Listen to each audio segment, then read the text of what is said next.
Hello friends, welcome back to my Python series. This is day 1 part 2 where we continue our journey into Python programming.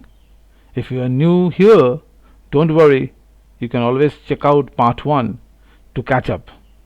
So let's dive right into it. In part 3, what we will be covering is something called tuple. If you remember, in part 2 I did list. So tuple also consists of two files. One is called homo and other one is called hetero. So let's get into homo first. And here it goes. So what we are seeing right over here is the sample program. So let's check out what the program is telling and how it has been represented. In case of tuple, we are representing it with parentheses, first bracket. One thing I missed out in my last program. Let me open the list once again. Suppose homo. Here I just added the data type list. As we saw in case of variables in part 1 of the day 1, we saw how we were writing str, bool. Here also in case of list, you can add this keyword which the data type is called list. Although we know that by now that Python comes with type inference, so even if I don't write, still it can detect. But as a beginner, it would be a good practice if you provide the data type. So this is of type tuple, or somebody can call it as a tuple. So I have written over here a tuple and I can print the tuple. Okay, let's run the code to make it more sensible enough. So I am in part 3. Yes, and it's tuple. And right now I'm seeing the program that is Python tuple and it's homo, enter, and here it comes. So as you can see over here, a very simple tuple I've taken, which consists of following numbers 1 2 3 4. Although I'm not taking any input from the user, I'm just explaining you what the basic concept is, because there would be practice question where you will be taking the input from the user and eventually you have to generate the tuple or the list. So I just created one tuple and then I just printed the tuple. That's the reason you can see the output right over here. Okay, now in case of tuple, just the list also, it consists of indexing. So that's the reason why I can specify the index number 0. So 1 denote index 0, so 1 got printed, then 2, then 3. So these are the 3 values that came right from here, right? So just like list, tuple also contain indexing. Remember, these are all interview questions where the recruiter can ask you this question, that is how tuple and list are common. So what are the common features? So you can speak about the indexing feature. In the same manner as we can move forward, we can move backward also. So just like list, okay, let me show you the list program once again. Just like list, which was supporting negative indexing for the backtracking, same thing tuple can also do. So look over here, this is -1, that's the reason 5 got printed over here, and then this is -2, so -2 means 4 got printed over here.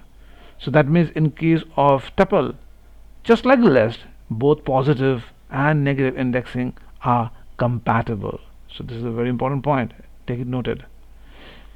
Okay, same concept, just like list, we have got slicing. So here also we are going for slicing, 1:4. So that means, as you can see, this is 0, so 1 would be this one, and as I said in my last video that the upper bound is not inclusive, so that means it would be 2 3 and 4. So 0 1 2 3, right? So the reason you can see the data has 2 3 and 4, right? So 0, remember this is starting with 0, then 1, then 2, then 3. 4 is not inclusive. Okay, so 5 is not present over here. Now we go for slicing in form of step jumping. Okay, you would be moving forward how many steps. So just like in case of list, here also same thing. When we are going for slicing, we always start from 0. So that's the reason 0 is included. 1, well, you can see the step size is 2, so 1 is not included, so 0 is included, 1 2 is not included, 3 is included, 4 is not included, 5 is included, right? That's the reason you are getting this following output. And remember, in case of step jump, you always start with the index number 0. Fine, that is something what you have to keep in mind. So here you are mentioning how many steps you are jumping or skipping. So what we found from this particular program series, that majority of features are very common with that of list, right? Is that so? We'll get to know. So that was a part of the homo. Now let's move on to hetero. So let me close the file. Let me close this file also. Let's come to hetero. So here is the hetero file. Let me go for wrap up. Yes. Now see how the thing is working. So let me do one thing. Let me reduce the width. Yes. So now let me fire the file Python, and this time it would be tuple underscore hetero and .py. Okay, I hit the enter and the output comes right over here. Oh, by mistake I pressed the slash while hitting the enter. Okay, that's my mistake. Okay, let me clear the screen and let me do it once again so that there shouldn't be any confusion. Right over here. Yes. So fine, and now I will write this program, and here it comes. Now see over here, this is also far interesting base program. So tuple also support heterogeneous, just like what we did in case of list hetero. So I have created both these files so that you can differentiate one with the other one for a better understanding. So I have got one number, I have got one string, a float and a boolean. That's how the tuple has been aligned, and I'm printing the tuple. Here comes the output, right? So again, the indexing is compatible. So I start with 0. 0 means 1, 1 means Alice, 2 means 3.14, sorry, and 3 means the boolean value true. So all the 4 value got printed over here: 1 Alice, then 3.14 and true. That is perfectly fine. Now we go for backtracking. We are printing the reverse order. So first is -1 means true, then -2 is 3.4, then -3 is Alice, and lastly it would be 1. So that's how the backtracking has been formulated. So remember one thing, again I'm telling you, in context to list or in context to tuple, you are allowed to go for positive indexing as well as negative indexing. And when it is a positive indexing, it would start from 0, and in case of negative indexing, it would start from -1. So both are compatible, right? Again, the slicing, I am doing it right over here. So 1 to 4 and 0 is, 1 is inclusive but 4 is exclusive. So that's the reason 1 is not, since 1 is 0, so that is not the part of this slicing. So to start with 1, that is Alice, then 2, then 3. We don't have any 4 value over here, and 4 is not inclusive. That's the reason you are seeing the tuple in this fashion. And again, you can go for step jump, and while you're doing the step jump, it will always start from 0. As I'm maintaining the similarity, it will start from 0. So 0 is included, Alice is not, 3.4 is included, but true is not, and that's the reason why you are just seeing couple of values in this particular tuple. So more or less we understood that this feature are very common in between the list and the tuple. But where exactly the difference? That's what I will be showing you right now. So let me close these two files and let's open the point to remember of list and point to remember of tuple. So let's see both of them side by side. So one most important thing is that list is mutable. Yes, you can modify the content of list, but that is something what is not possible in case of tuple. This is a very big difference, very big difference. Please take a note of this. In case of tuple, it is immutable. So once the tuple elements are created, you cannot change the tuple. Okay, that is something which is very important feature as in context to tuple. But in case of list, you are free to bring the modification. Well, the insertion order is maintained. Well, in both cases, insertion orders are maintained. So the way you are inserting the data, at the time of retrieval, you will be getting the data in the same fashion. So that's a common property. Heterogeneous, both are heterogeneous. That means inside the list you can have integer, string, float, list, tuple, dictionary, what not. Same goes for tuple also. You can store multiple data of different type, and dynamically it will grow and shrink. Exactly, I didn't add that point, but here also the same thing applicable, as we saw that it grows dynamically. And in this regard, my next day 2 video is going to be very important, because it will take care about, well, I won't say right now, let's see at the end what I have got to say. So dynamic feature is something that's very important. Both list as well as tuple will follow dynamic feature, and as I said, indexing is used for slicing, both positive as well as negative indexing. Both are compatible in case of list and tuple. So this is a type of interview question that has been often asked in interview, where you have to differentiate between the list and a tuple. At the same time, you have to tell what are the common features. I hope now, after watching this part, I believe you will be able to differentiate between the common as well as the difference. Okay, let me clear the screen, and now we are good to come out of the tuple, and let's move on to the last topic of day one, that is called iterators. So CD iterators, iterator day one, and first we'll get into part 4 underscore 4. Yes, and now we'll open the folder iterator, and I've just got only one program, so let me write python program.py. okay, let me open this particular file and let me show you what is there inside. Let's go for word wrap. Yes, now let's see very minutely what this iterator concept is all about. First, let me go through this command line, and as I said in my last day, writing command line is very good. This is very good practice. Oh, did I say? I don't remember exactly. In case if I didn't, now I am saying it. That is, whenever you're writing a program, please make use of command lines. It's not just added a special dimension, but at the same time, like today you're working on a project, maybe in future you are not the part of the project, but the project goes on. So people who will come at your place, they will also feel very comfortable if you have written the command lines, and it's very like self-explanatory things for the others. So please practice command lines. So what the iterator is saying, let's read out the line what I've written over here.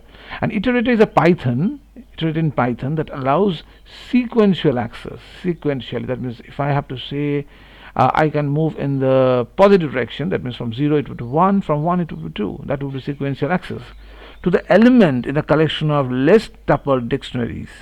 Well, right now we didn't cover the topic dictionary, definitely will cover. Until now, the topic which we have seen is called list and tuple. So that means iterator is applicable for both list and tuple because they follow indexing, right? Without the need to store the entire collection in the memory at once. Wow, that's a great point. That means in case of, like, if you're working directly with lists and tuples, you have to store the entire list into the memory. That is something good, but that would block the memory too, because you might not need the entire list or entire tuple, isn't it? So if we can go for partial loading, that would be possible if you're using the iterator. So iterator would follow a lazy evaluation. Lazy, why? Because it will just implement the at least one what you need at that point of time. But yes, of course, if you are asking for more item, iterator would serve you that, and that's what we will see right now. So iterator retrieves one element at a time, making its memory efficient, of course, because you are just providing at least one what you need to do at that point of time. If you need further thing, definitely iterator would serve you that. Great stuff, right? So it's not like list or tuple where you are given the entire thing at the first go. Iterator would follow a lazy approach. It will give you the items one after the other. Let's see how the thing's working. So here it comes. So I have a list. Well, it looks exactly like a list, isn't it? Let's learn about iterator. So I have a list which is looking very much like a iterator, and it is actually a list. So if I write over here list, how about that? Yeah, I'm writing over list. So I wrote it as a list. So I made it as a list, right? And now what I'm doing is that I'm converting my list with the help of iterate function and making it at an iterator, right? So this is a more like a typecasting. I'm doing it. This is like a typecasting. So I'm converting it into an iterator. So do I have something like iterator over here? Do I have? Okay, it has got something called iterator. So this is what I'm doing. So I took a list. My parameter is of type list. I pass it to a typecasting function called iterate, and eventually I got my iterator. And let's print the type of this. Okay. So what I will be doing is that let's provide a command line to this entire code segment so that I can see the output step by step. So as I hit the enter now, I get the output as say this is a class list underscore iterator. Yes, exactly. That means you took a list initially and we got iterator. So the data type of this is an list underscore iterator. That's really good. So that means in order to work with iterator, you take a list and then you typecast that, and eventually you will be getting a list which is actually in the form of iterator. Now, once you've converted your list to iterator, what benefit are you going to get? That's what we will be seeing right now. So let me comment this one and let's uncomment these lines. So what I'm going to get over here is, just a few minutes ago I said list follows a lazy evaluation. That means it would just hand over one data at a time. And how it will be doing so? With the help of the next function. So if I ask the iterator, give me the next value, so first is going to serve 1, and again if I say next, it will serve 2, again if I say next, it will serve 3, and since thereafter I'm not saying next any further, so 4 and 5 will remain unserved. Let's check out whether I said correctly or not. And as you can see, yes, I was right. You asked the iterator thrice. With the next function you got the next 3 values, but thereafter 4 and 5 you didn't ask, hence you didn't get. So sweet, so nice, right? So that's how the iterator is working. Okay, so far so good. So now what we have got is that we converted this, everything is fine. Now suppose in case if I'm saying that I want to serve them sequentially, like I don't want to ask my next function again, I don't want. How to do that? How will you do that? Okay, let's try out this approach now where I have got a loop. So let me for the time being comment this entire portion, and now I'm just telling that this is my iterator. So I am expecting that this my iterator will provide all these values, but I will be taking one value at a time and I will be printing. Let's check out what it does this time. And here it comes, exactly that what it happened. So my iterator is already a iterator, but if I write an enhanced loop like this where I am not serving the next function, in that case it will serve you one item at a time but in totality. So as you can see over here, my list has got all the 5 data, and through the help of this for loop it took one data at a time and eventually it got printed one after the other. So as a developer you have got 2 options. If you want to take one item at a time, you can go for the next function, and if you want to get the entire item, then you can serve the iterator with a loop. In that case it will serve you with all the value that is there inside the iterator list, right? So with that we can figure out that we have covered all the 4 part of day 1, and we have got one small practice question. This is something which is very interesting and definitely will help you to test the skill that you have learned. So let me tell you what the question is all about. Of course, if you want, you can try out, and in my upcoming days I will be talking about the solution as well from my side. So the question is, you have to write a program that allows the user to enter a list of numbers. So you will be taking from the user the input in the form of a list of numbers. Then you have to convert the list into tuple. By the way, this is like you will keep on taking the numbers. I will not say that I will be taking 5 numbers or 10 numbers. As long you want, you can take the numbers.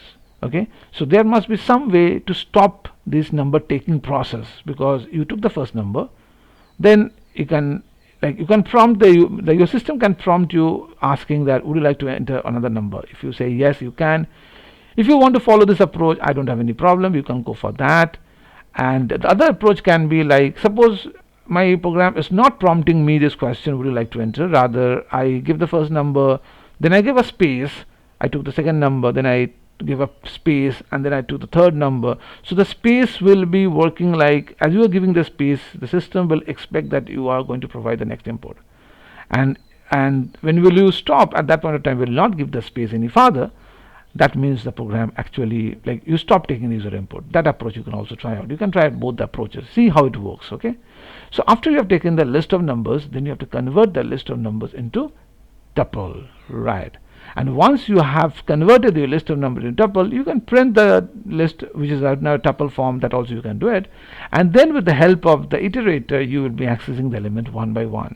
Right, so from the tuple you have going to access the iterator. In my previous program, what I showed you, from the list the list was been converted into iterator, and thereafter we were accessing. But here I am saying that this time you have to work with the tuple.